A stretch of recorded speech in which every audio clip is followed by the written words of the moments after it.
Hi everybody, and welcome to the Stamperia Vintage Library Mini Album Tutorial Series designed for Scrap and Create. This will be a full-length video tutorial where I will show you how to make my vintage library mini album that you see here.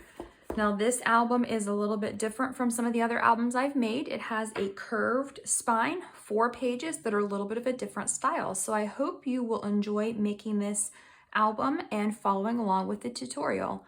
Don't forget to check out the Scrap and Create website for all of the papers and products that I am using to make this album. Everything is linked in the description box below, so just go ahead and click on those links, purchase all of your products, and join me in the tutorial.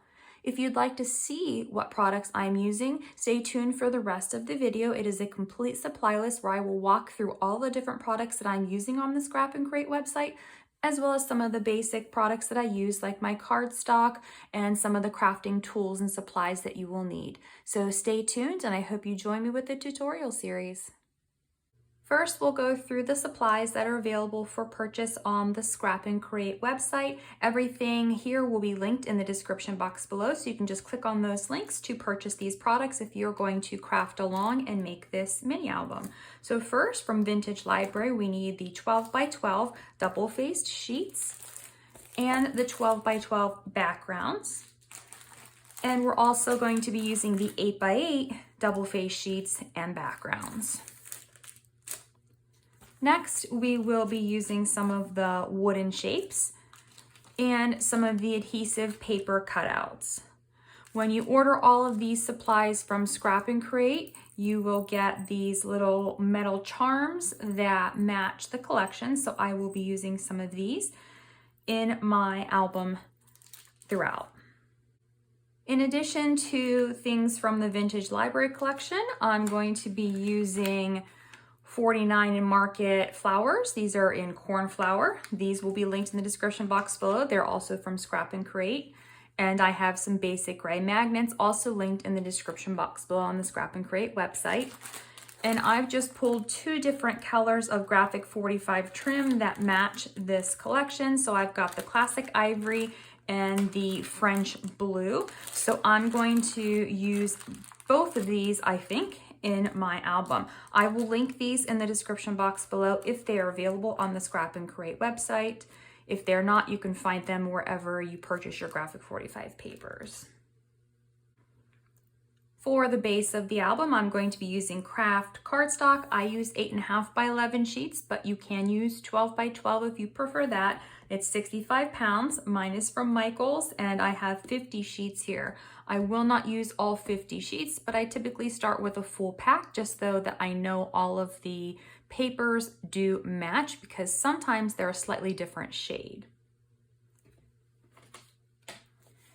For my album cover, I have some chipboard here. This is heavyweight chipboard. I have 3 pieces that are 8.5 by 11 because right now I don't know the size of the album that I'm going to make, so I don't know if this will be big enough for the 2 covers and the spine. So I have my 3 pieces here. And then I have 2 different twine pieces or types of twine. So one is a little bit of a darker color, one's a little bit lighter. I'm not sure which one I'm going to use, but I will probably use some of this in the album. And then I have just some brads here. If you've seen any of my previous tutorials, you know that I do like to use brads. So if I don't use them, I will remove them from the supply list below, but I always keep these on hand just in case. Next, I have some sheets of 8.5 by 11 paper. This is presentation paper. It's a little bit heavier duty than plain copy paper, but it's much thinner than cardstock. Now, I will be using this in the album where I plan to have a spot for a photo mat. So this will be a white mat, then the photo will just lay right on top of it.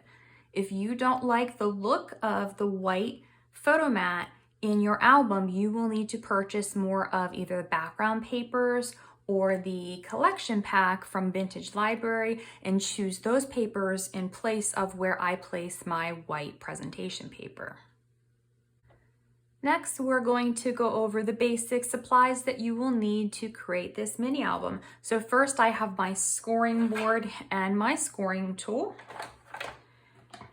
You'll need a paper trimmer, a ruler, scissors, and I have two different kinds. I have my regular scissors and my fussy cutting scissors, a piercing tool, and then a bone folder and a pencil. For adhesive, you can choose whatever adhesive you prefer to use. I'm using tacky glue, and this is what I usually use for the majority of my album. If needed, I will bring in double-sided adhesive, but I don't typically use that unless I am working with acetate or vellum. So these are the basic supplies that you will need for creating the album, along with the other supplies that are more specific to the vintage library collection.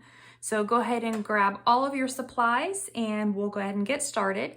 Now, if there's any additions once I finish this, then I will come back and add those on. This is actually the first video that I record, but it's the last one that I will finish. That way, if there's anything I need to add on, it'll be at the end. So make sure that you check this video out completely to check out and make sure you have all the supplies that you need. So this is just a quick note for anybody who maybe doesn't want to add those white photo mats in their album like I use. I mentioned previously that you might want to buy extra paper so that you do have enough. But since I have finished my album, I actually have a lot of paper left over.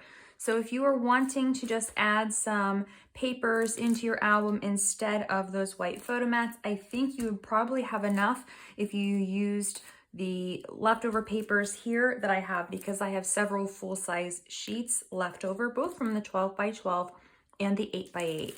So if you're planning on doing that instead of those white photo mats, I would recommend doing the entire album the way that I do it typically. First, leaving just blank spots where those white pages are, and then once you have all of this paper left over, go back and pick which papers you want to place in your album instead of those white photo mats. That way you don't cut a paper maybe that I'll be using in a later video tutorial. So just a suggestion if you're not wanting to use those white photo mats. And don't forget, everything is linked in the description box below to the Scrap and Create website. So what's available from there, you can just click on those links to purchase all of that. So I hope you will stay tuned and join me in the next part of the tutorial.